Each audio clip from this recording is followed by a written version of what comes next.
اللهم صل وسلم وبارك على سيدنا محمد. ازيك يا حبايب قلبي؟ وحشتوني كتير كتير. انا نور، ودي قناتي على اليوتيوب. ايه رايكم في شويه البتنجان المخلل دول؟ قلبوا الدنيا. شفت الجمل؟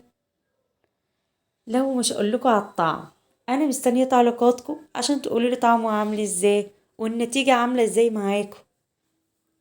ده كفايه بس شكله على السفره ياكل الشبعان. تعالوا اقول لكم على المقادير. عندي فلفل الوان وتوم وربع كوباية خل وشوية كمون وملح وكزبرة وشط، وضربت الخليط كله في الكب عشان يبقى ناعم.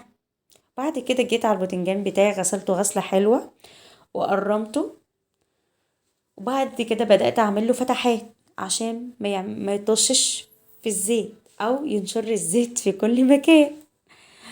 ماشي، وبدأت أخرمه كده من جنب، مش من كل مكان، من جهة واحدة بس. وبعد كده بقليته، بدأت أحشيه بالخلطة بتاعتي زي ما انتوا شايفين.